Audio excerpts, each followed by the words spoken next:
అందరికీ నమస్కారం. నా పేరు రమ. నిన్నే వలచ 6వ భాగం. రచయిత పూర్ణి గారు. ఏంటి ఆ తింగరబుచ్చి మెసేజ్ ఏం చేయలేదు, బిజీగా ఉందేమో అని అనుకున్నాడు రానా. అయితే ఏంటి ఒక మెసేజ్ కూడా చేయలేదని మెసేజ్ చేశాడు రానా. ఒక టిక్ పడింది. ఏంటి డేటా ఆన్ చేయకుండా ఏం చేస్తుంది అని అనుకుంటూ ఎందుకో డీపీ కూడా రాకపోయేసరికి అబౌట్ చూస్తాడు. ఏమీ లేదు. మొన్నటిదాకా జై పవర్ స్టార్ పవన్ కళ్యాణ్, జై జనసేన ఏమైందని అనుకుంటాడు రానా. తీసేసింది అనుకుని టైర్డ్గా ఉండడంతో పడుకుంటాడు రానా. కబోర్డ్ దగ్గరికి వెళ్ళి 2 ఆల్బమ్స్ తీసుకుని వస్తాడు రానా. ఒకటి వాళ్ళ అమ్మది, రెండోది తింగర్ది తీసుకొచ్చి రెండూ చూస్తూ అలానే పడుకుంటాడు రానా. ఏంటి లేవవు, ఇంత నిద్ర ఎక్కడి నుంచి వచ్చింది నీకు, లే అని అంటుంటే కొంచెంసేపు పడుకుంటాడని మత్తుగా అంటూ పడుకుంది హిమ. సరే అని చెప్పి అక్కడి నుంచి బయటకు వచ్చేస్తాడు అక్షయ్. మధ్యాహ్నం లంచ్ టైం దాటిపోయింది. అమ్మ దానికోసం ఎదురు చూస్తూ ఉంది. హిమ ఏమో లేవట్లేదని కంగారుగా అంటాడు. పద్మగారు ఏం కాదులేమా, నువ్వేం టెన్షన్ అవ్వకు, నేను మళ్ళీ వెళ్తాను అని మళ్ళీ లోపలికి వెళ్తాడు అక్షయ్. పొద్దున్నే లేవగానే ఆ తింగర్ దాని నుండి ఫోన్ వచ్చిందేమో అని చూస్తాడు, కానీ చెయ్యలేదని అనుకుంటూ ఎందుకో మనసంతా చాలా వెల్తిగా అనిపించింది. అది ఫోన్ చేయకపోతే నేనే చేస్తాను దానికి అని అనుకుంటూ ఫోన్ చేస్తాడు రానా. లిఫ్ట్ చేయలేదు. ఏంటి త్వరగానే లేస్తుంది కదా, ఇంకా లేవలేదా అని అనుకుంటూ మళ్ళీ చేస్తాడు. బిజీ అని వస్తూ ఉంది. నిజంగా బిజీ వస్తుందా అని అనుకుంటూ మళ్ళీ చేస్తాడు రానా. లిఫ్ట్ చేయట్లేదు. తిన్నావా అని నిమిషానికి ఒకసారి పెట్టి చేస్తుంది. కానీ ఇప్పుడు ఏంటి అసలు ఒక మెసేజ్ కూడా లేదు అని అనుకుంటూ ఇంకా చిరాకేసి అక్షయ్కి కాల్ చేస్తాడు రానా. అప్పుడే లోపలికి వెళ్తున్న అక్షయ్ హిమ ఫ్రెండ్ కదా అనుకొని లిఫ్ట్ చేస్తాడు. అక్షయ్ ఏంటి ఆ తింగర్ది కాల్ లిఫ్ట్ చేయలేదు, కొంచెం ఫాస్ట్గా చెప్పు, దాన్ని లిఫ్ట్ చేయమని చెప్పు అని సీరియస్గా అంటాడు రానా. హాయ్ బ్రో కుల్, తను ఏంటో ఇంకా పడుకునే ఉంది, లేవలేదు మార్నింగ్ నుండి, అది కొంచెం డల్గా అని అంటాడు అక్షయ్. అవునా, ఏమైందని టెన్షన్గా అడుగుతాడు రానా. ఏమో డాక్టర్ కాల్ చేశాను వస్తారు అని అంటాడు అక్షయ్. అవునా, సరే డాక్టర్ రాగానే నాకు కాల్ చేయండి సరేనా, టెన్షన్గా అంటాడు రానా. ఓకే బ్రో ఉంటాను అని అంటాడు అక్షయ్. సరే అని కాల్ కట్ చేస్తాడు రానా. కానీ ఆలోచనలన్నీ ఆ తింగర్ దాని మీదే ఉంటాయి. అక్షయ్ డాక్టర్ని తీసుకొని రాగానే స్లీపింగ్ పిల్స్ కానీ మత్తు మందు కానీ ఇంజెక్ట్ అయినట్లుంది, టెన్షన్ పడకండి, నైట్ లేస్తుంది అని ఇంజెక్షన్ చేసి ఆయన అక్కడి నుంచి వెళ్ళిపోతారు డాక్టర్.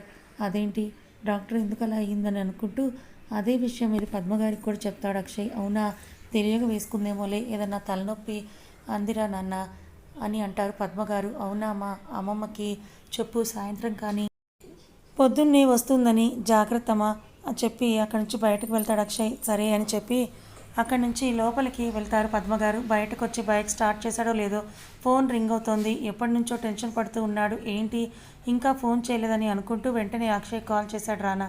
లిఫ్ట్ చేసి హలో అని అంటాడు అక్షయ్. ఎలా ఉంది, ఏమన్నారు డాక్టర్ అని అడుగుతాడు రానా. పిల్స్ వేసుకుంది, అందుకే పడుకుందంట, రాత్రికి మెలకు వస్తుందంట అని చెప్పాడు అక్షయ్. అవునా, సరే అని అంటాడు రానా. అవును, అసలు నీకు మా హిమ ఎప్పటి నుంచి ఫ్రెండ్, అసలు ఇప్పటి వరకు తను ఎవరితోనూ ఇలా మాట్లాడదు, అసలు అబ్బాయిలంటేనే తనకి పక్కకు వెళ్ళిపోతుంది, అసలు నేనే చిన్నప్పటి నుంచి తనతో కలిసి పెరిగాం కాబట్టి కొంచెం ఫ్రీగా ఉంటుంది, మేము ఇద్దరము కూడా బ్రదర్ అండ్ సిస్టర్ టైప్లో ఉంటాము అని అంటూ అడిగాడు అక్షయ్. అవునా, నాకు వర్క్ ఉంది, నేను మళ్ళీ కాల్ చేస్తాను బాయ్ అని అంటూ కట్ చేశాడు రానా. అక్షయ్ ఏదో వర్క్ మీద బయటికి వెళ్ళిపోతాడు. ఏంటి ఏమైంది, దీనికి ఎందుకు అలా పిలిచి వేసుకుంది, తింగరది ఏం చేస్తుందో ఏంటో పిచ్చిది అని అనుకుంటూ ఉంటాడు రానా. సాయంత్రం ఎప్పటికో చిన్నగా మత్తుగా ఉన్నా కానీ వాష్రూమ్కి వెళ్ళాలనిపించి లేచి వెంటనే అలా వెళ్ళి షవర్ కింద కూర్చొని ఉండిపోయాను. చాలా బాధగా ఉంది, ఇంక ఇక్కడ ఉండలేకపోతున్నాను. వెంటనే బయటకు వచ్చాను. అక్కడ నా డ్రెస్సెస్ ఆల్రెడీ ఉండడంతో వెంటనే ఫ్రెష్ అయ్యాను, బయటకు వచ్చాను. అత్త తినమని చెప్తున్నా కూడా వినకుండా మళ్ళీ వస్తాను, కాలేజ్కి వెళ్ళాలని చెప్పి అక్కడి నుంచి నేనే నడుచుకుంటూ వచ్చేసాను. నానమ్మ తిట్టింది బాగా, రాలేదేంటి అని. నానమ్మ పడుకున్న నిద్ర వచ్చేసింది, నైట్ వెళ్ళిపోతున్నాను, వర్క్ ఉంది, కాలేజ్కి వెళ్ళాలని ఏమాత్రం అబద్ధం చెప్పకుండా ఫోన్లో ఉన్న మెసేజ్ని చూపించాను. అయ్యో అవునా, వెళ్ళాలా, ఇంకా కొన్ని రోజులు ఉండి వెళ్తావు కదా బంగారం అని అన్నారు నానమ్మ. తాతయ్య తప్పదు కదా వెళ్ళాలి అని అంటూ డాడ్కి కూడా కాల్ చేసి చెప్పాను. సరే జాగ్రత్తగా రా బంగారు అని అన్నారు ప్రకాష్ గారు. బావ వచ్చాడు రైల్వే స్టేషన్కి తీసుకువెళ్ళటానికి. పంజాబీ డ్రెస్ మీద చలిగా ఉంది అని బ్లాక్ జాకెట్ కూడా వేసుకున్నాను. జడ జాకెట్ లోపల వేసుకొని నానమ్మ పెట్టినవన్నీ కూడా బ్యాగ్లో పెట్టుకొని రైల్వే స్టేషన్కి స్టార్ట్ అయ్యాను. బావ మాట్లాడుతూ ఉన్నాడు. వింటున్నాను. ఇంకోటి ఎటో చూస్తున్నాను. స్టేషన్కి వెళ్ళాం. ట్రైన్ వచ్చింది. బావ నా సీట్ దగ్గరికి వచ్చాడు. ఎక్కించి లగేజ్ పెట్టి జాగ్రత్త బంగారు అని చెప్పి ట్రైన్ స్టార్ట్ అవుతుంటే దిగేస్తాడు అక్షయ్. బావ వెళ్ళిపోయాడు. ట్రైన్ ఇంకా దూరంగా పరుగులు పెడుతోంది. ఎందుకో ఒంటరిగా ఉన్నాననిపించింది. కౌన్సిలింగ్ ఉంది. వీటన్నిటి గురించి ఆలోచిస్తూ ఉండకూడదు అనుకుంటూనే అలాగే చూస్తూ రాత్రంతా నిద్రపోలేదు. అలానే ఆలోచిస్తూ కూర్చున్నాను. ఏంటి తింగర్ది ఫోన్ కూడా లిఫ్ట్ చేయట్లేదు అని అనుకుంటూ రాత్రంతా నిద్రకి దూరం అవుతాడు రానా. ఏంటి చేయట్లేదు అనుకుంటూనే ఎందుకు బ్లాక్ చేసిందో నన్ను అని అనుకుంటాడు. వెంటనే కిందకు వచ్చి ల్యాండ్లైన్ నుండి కాల్ చేస్తాడు రానా. రింగ్ అవుతుంది. ఇంకంతే వెంటనే కట్ చేశాడు. ఎందుకు ఎందుకు నా నెంబర్ బ్లాక్ చేసిందా? నా నెంబర్ ఎందుకు బ్లాక్ చేసింది? అయినా నేనేమీ తన వెనకపడి తిరగలేదు కదా. ఎందుకు ఇలా చేశావి? చెప్పు చెప్పు అనుకుంటూ కోపంగా ఉండిపోతాడు రానా. కాలేజ్కి వెళ్ళాలని అనుకుని తన రూమ్ లోపలికి వెళ్తాడు రానా. అక్కడ సీక్రెట్ రూమ్లోకి వెళ్తాడు. అక్కడ కబోర్డ్ ఓపెన్ చేస్తాడు. అక్కడ అన్నీ కూడా ఆ తింగరి నాకు కొనిచ్చినవే అని అనుకుంటూ కోపంగా తిట్టుకుంటూనే మళ్ళీ అది క్లోజ్ చేస్తాడు. మళ్ళీ వెంటనే ఫ్రెష్ అయ్యి టిఫిన్ చేసి అక్కడి నుంచి కాలేజ్కి స్టార్ట్ అవుతాడు రానా. మెలకువగా ఉన్నాను. వెంటనే దిగేశాను. డాడ్ వచ్చారు. వెంటనే వెళ్ళి గట్టిగా హత్తుకుని మిస్ యూ అన్నాను.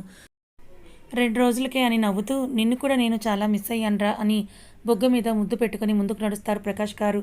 లగేజ్ అంతా తెచ్చి డిక్కీలో పెట్టి వచ్చి కార్ ఇంటి వైపుకు పోనిస్తాడు డ్రైవర్. డాడ్ భుజం మీద తల పెట్టుకొని అలాగే నిద్రపోయాను. ఇంటికి రాగానే లేచి కిందకు దిగాను. ఎక్కువ టైం లేదు. వెంటనే రెడీ అయ్యి వెళ్ళాలి అని అనుకుని ఎవరిని పలకరించకుండా వెళ్ళి వాష్రూమ్లోకి వెళ్ళాను. వెంటనే ఫ్రెష్ అయ్యి వచ్చాను. Royal blue Anarkali full hands dress వేసుకొని రెడీ అయ్యాను. జడ మాత్రం కిందకి వెళ్ళి అమ్మతో వేయించుకోవాలని అనుకున్నాను. మొత్తం రెడీ అయ్యి సర్టిఫికేట్స్ ఫైల్ తీసుకొని కిందకొచ్చాను. నా కోసం అప్పటికే సౌమి వచ్చి వెయిట్ చేస్తూ ఉంది. ఇంకా అమ్మ వంటింట్లో ఉంది అని సౌమి జడ వేయవే అనగానే ఇంకా వచ్చి నాకు ఫ్రెంచ్ ఫ్లాట్ జడ వేసి జడలో ఒక ఎర్ర గులాబీ పెట్టింది సౌమి. అమ్మ ఈలోపు టిఫిన్ తినిపించింది. అందరికీ చెప్పి అక్కడి నుంచి యూనివర్సిటీకే స్టార్ట్ అయ్యాం. మూడ్ బాగాలేదని సౌమిని డ్రైవ్ చేయమంటే అక్కడి నుంచి కౌన్సిలింగ్ చోటుకి వచ్చాము. స్కూటీ పార్క్ చేస్తూ ఏంటి మొహం అలా అయ్యింది, ఏమైనా జరిగిందా అని అడుగుతుంది సౌమి. ఆ నిద్రలేకలా ఉందిలే కానీ రావే అని పట్టుకుని తీసుకెళ్తున్నా నా మొహంలో మొదటిసారి జీవం లేని నవ్వు వచ్చింది. మొదటిసారి అబద్ధం చెప్తున్నందుకు చాలా బాధగా అనిపించింది. నెగ్లెక్ట్ చేశాను. కౌన్సిలింగ్కి వెయిట్ చేశాం. ఆ తర్వాత ర్యాంక్ బాగా వచ్చింది కాబట్టి ఇంకా అక్కడే జాయిన్ అయ్యాం. సౌమి రావే ఇదంతా చూద్దామని అన్నది. దానికోసం నవ్వుతూ సరే పదా వెళ్దామని అక్కడి నుంచి ఇద్దరము కలిసి అంతా చూస్తూ ముందుకు నడుస్తూ ఉన్నాం. కాలేజ్ చాలా బాగుందని నవ్వుతూ చూస్తూ చెప్తూ ఉంటుంది సౌమి. అని నవ్వుతూ చూస్తున్నా ఏదోలా ఉంది, తలనొప్పిగా ఉంది, వెళ్దామా అని అన్నాను. అవునా అయితే క్యాంటీన్లో కాఫీ తాగితే తగ్గిపోతుందిరా అని అంటూ నా చెయ్యి పట్టుకొని లాక్కెళ్తోంది సౌమి. ఇంకా తప్పగా దాంతో కలిసి క్యాంటీన్కి వెళ్ళాను. నా కోసం కాఫీ, దానికోసం కాఫీ ఆర్డర్ ఇచ్చి ఊర్లో ఏమేం చేసావే అని అడుగుతుంది. ఏముంది 2 రోజులే కదా ఉంది, అంతా మామూలే. ఈసారి అక్కడ పూర్తిగా సరిగ్గా ఉండలేకపోయాను. ఈసారి మనం ఇద్దరం కలిసి వెళ్దామని అన్నాను. తప్పకుండా అలాగే వెళ్దాం. నాకు ఆ ఎన్విరాన్మెంట్ అంటే చాలా ఇష్టం అని అంటూ మాటలు చెప్తూ ఉంటుంది సౌమి. కాఫీ వచ్చేదాకా సౌమి నన్ను స్ట్రా వేసుకొని తాగేసింది అని నవ్వు వచ్చింది. కానీ ఆ నవ్వు గొంతులో ఆగిపోయింది. అక్కడ ఉన్నది అతగాడే కదా, కానీ ఇక్కడ పక్కన అమ్మ ఎవరు అని అనుకుంటూ అలానే చూస్తూ ఉన్నాను. మళ్ళీ నాకెందుకని కాఫీ రాగానే నిజంగా వాళ్ళని చూసి తలనొప్పి రావడంతో త్వరగా తాగేసిరా వెళ్దామని సౌమి చేయి పట్టుకొని బయటకు తీసుకొని వచ్చాను. స్కూటీ అదే డ్రైవ్ చేసింది. ఇంటికి వెళ్ళాం. నాకు సరిగ్గా నిద్ర సరిపోలేదు. నేను పడుకుంటానని చెప్పి పైకి వెళ్ళి బెడ్ మీద అడ్డంగా పడ్డాను. అలాగే సీలింగ్ కేసి చూస్తూ ఉన్నాను. రేపు వెళ్ళి జాయిన్ అవ్వాలి. ఈరోజు మంచిదని జాయిన్ అయ్యామని చెప్పాను అఫీషియల్గా. రేపు వెళ్ళాలని అనుకుంటూ నాకు వీడియో కాల్ చేసినప్పుడు అతగాడి తీసిన స్క్రీన్ షాట్స్ చూస్తూ అలాగే ఉన్నాను. చాలాసేపు ఉన్నాను. ఎందుకో ఏదో తెలియని భయం నాలో మొదలయ్యింది.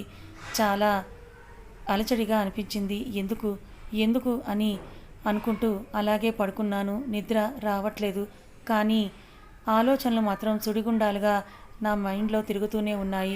ఏంటో ఎందుకు ఇలా ఉంది నాకు అని అనుకుంటూనే కిందకి వచ్చాను. అమ్మ అక్కడే ఉంది. వెంటనే టీవీ పెట్టాను. సాంగ్స్ ఛానల్ పెట్టి మా ఐ వాంట్ ఆయిల్ మసాజ్, చాలా తలనొప్పిగా ఉంది అని అన్నాను. ఇంకోసారి హెడ్ బాత్ చేస్తే ఊరుకొని చెప్తున్నా. చేసినా ఇంతసేపు ఉండకు, మళ్ళీ నీకు హెడేక్ వస్తుందని కోపడుతూనే ప్రేమను చూపిస్తూ ఆయిల్ రాసి మసాజ్ చేస్తూ ఉంటారు మంజుల గారు. మన మామిడి చెట్టుకి ఎందుకు ఇంకా కాయలు పడలేదు?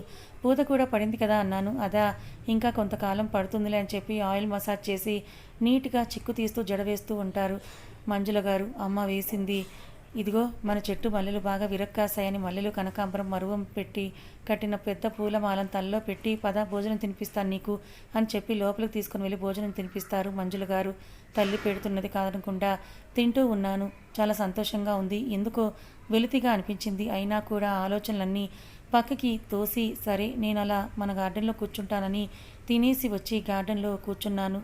ఈ హేమ ఇంకా రాలేదేంటి? అసలే నాకు చాలా బోర్ కొడుతోంది అని అనుకుంటూ చుట్టూ చూస్తూ ఉన్నాను.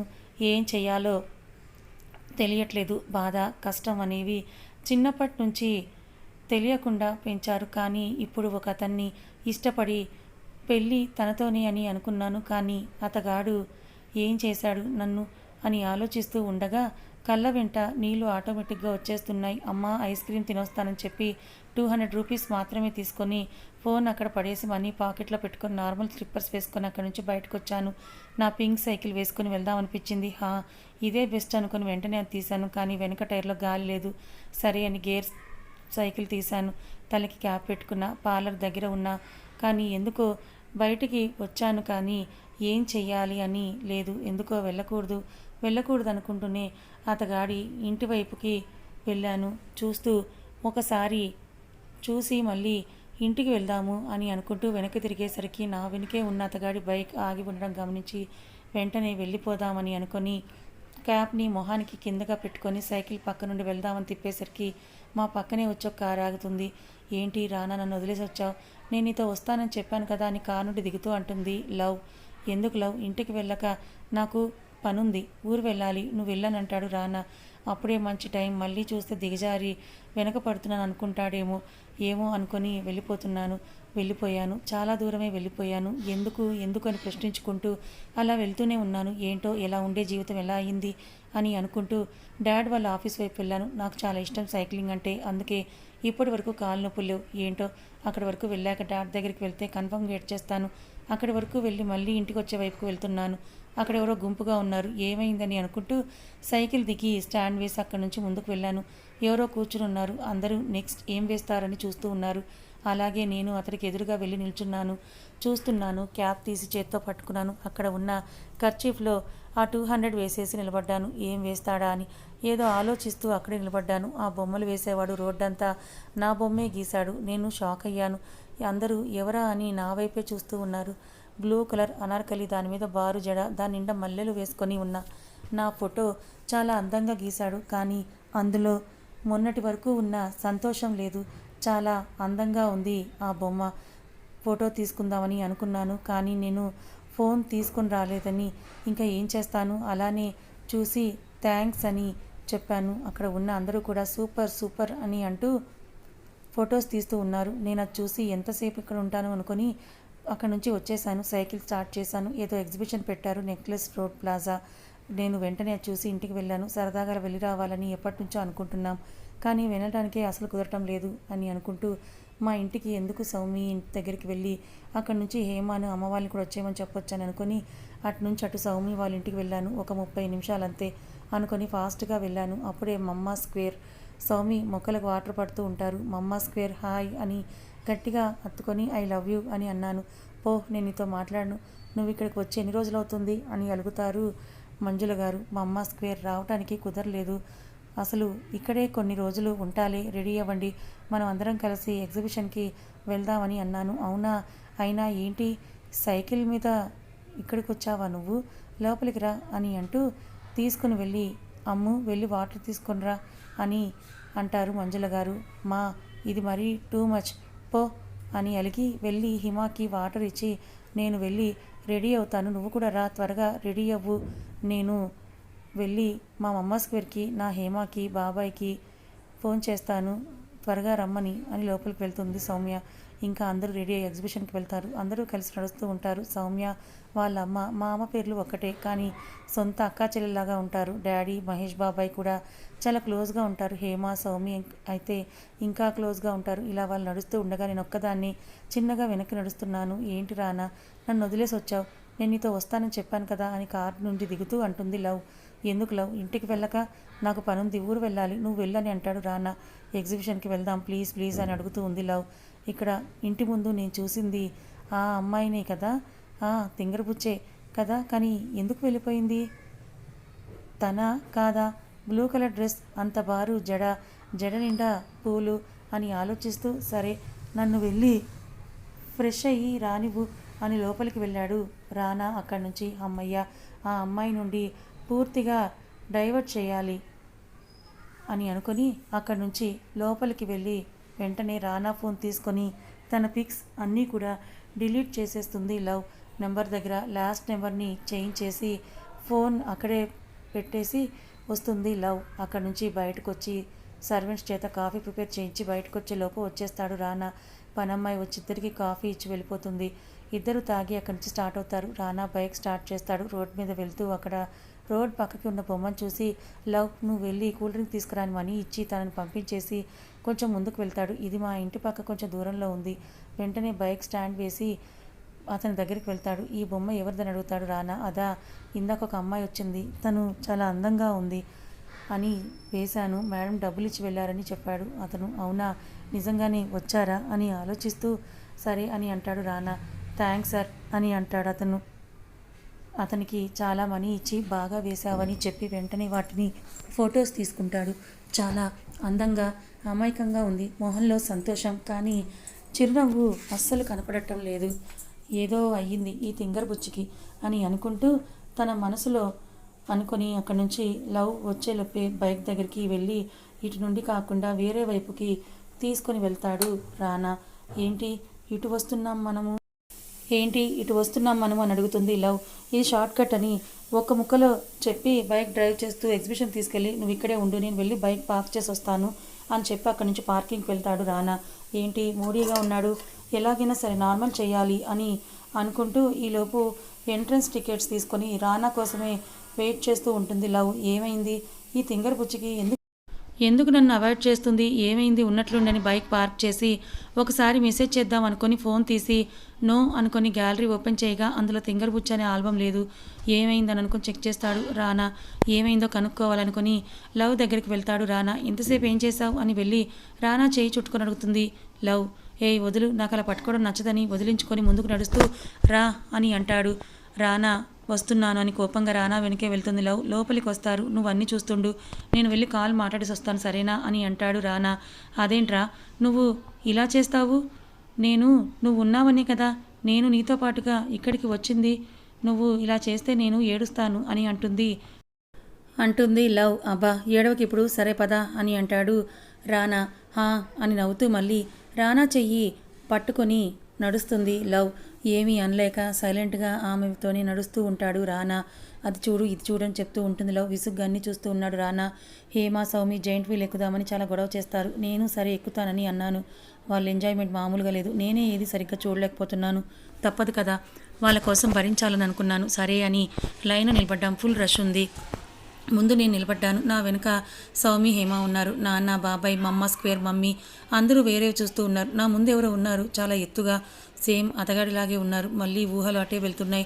అటు చూడకూడదు అనుకొని వెనక్కి తిరిగాను. సౌమి వాళ్ళ వైపు. జైంట్ వీల్లో ఇద్దరే కూర్చోవాలి. లైన్ ఎప్పటికో కదిలింది. నేను టికెట్ తీసుకున్నాను. నా ముందు వాళ్ళు కూడా కదిలారు. ఇందులో ఒక అమ్మాయి ఎవరి దానిలోనో ఎక్కించారు. నేను ఎక్కను, నేను ఇందులో కూర్చోను అని అరుస్తున్నా కూడా తను పైకి వెళ్ళింది. ఎక్కడో చూసినట్టు ఉంది అని అనుకుని అలానే చూస్తూ ఉన్న తనని మార్నింగ్ చూసిన అమ్మాయి కదా, అంటే అతగాడి ఫ్రెండ్ అనుకుంటా అని అనుకుంటూ ఎవరితో వచ్చిందో అని అనగానే నేను ఎక్కాను. హేమ, సౌమి ఒకదానిలో కూర్చున్నారు. అదే చూస్తూ ఉన్నాను. నాకు వాళ్ళిద్దరూ బెస్ట్ ఫ్రెండ్స్, నాకన్నా చాలా క్లోజ్ వాళ్ళిద్దరూ. లైన్లో నిలబడిన రానాతో ఏదో ఒకటి నవ్వుతూ మాట్లాడుతూ ఉంది లవ్. ఏంటో ఈ తలనొప్పి అని అనుకుంటూ వేరే దానిలో వేసేస్తే బాగుండని అనుకుంటూ ఉండగా అలానే వేరే దానిలో ఎక్కించారు. అమ్మయ్య అనుకుని ఎక్కాడు రానా. కానీ ఒక్కసారిగా అతని కళ్ళు మెరిశాయి. కారణం, తనకు ఎదురుగా ఉన్న తన తింగరబుచ్చి నా ముందు సీట్లోనే కూర్చునుంది. తను నన్ను చూసినట్లేదు. వెంటనే ఇంతకుముందు టికెట్కి ఫోన్ పే చేసిన దానికి 10,000 వేసి అరగంట వరకు ఆపకండని మెసేజ్ చేస్తాడు. కింద ఉన్న వాళ్ళు ఆ మెసేజ్ చూసి ఓకేసారని మెసేజ్ చేయడంతో అమ్మయ్య అని రిలాక్స్ అయి తింగరబుచ్చి వైపు చూస్తాడు రానా. కిందకి చూస్తూ ఉంది. అప్పుడు అర్థమైంది ఫ్రెండ్స్ తీసుకొచ్చారని. ఎప్పుడు నా వైపు చూస్తుందని చూస్తూ ఉన్నాడు రానా. అటువైపు చూసి వాళ్ళకు ఒక స్మైల్ ఇచ్చి ముందుకు తిరిగాను. ఎవరో కర్చీఫ్ కట్టుకొని గ్లాసెస్ పెట్టుకొని ఉన్నారు. ఎవరో అని అనుకుని చుట్టూ చూస్తూ కూర్చున్నాను. స్టార్ట్ అయింది. పైకి వెళ్తుంది. నాకు భయంగా ఉంది. ప్లీజ్ నన్ను పట్టుకోరా అని అడుగుతాడు రానా. హలో, నీకు నేను ఎలా కనిపిస్తున్నానని సీరియస్గా అని పక్కకు చూస్తూ కూర్చున్నాను. ప్లీజ్ నాకు చాలా భయంగా ఉందండి అని వెంటనే వచ్చి తింగరబుచ్చి పక్కనే కూర్చున్నాడు రానా. కథ ఇంకా ఉంది. మరి ఇప్పుడు రానా అసలు ఎందుకు హిమ అలా ప్రయత్నిస్తుందో తెలుసుకుంటాడా? మరి రానాని అక్కడ చూసిన హిమ రియాక్షన్ ఏంటి తెలుసుకోవాలనుకుంటే ఛానల్ని ఫాలో అవ్వండి. కథ నచ్చితే లైక్ చేయండి. Thank you so much.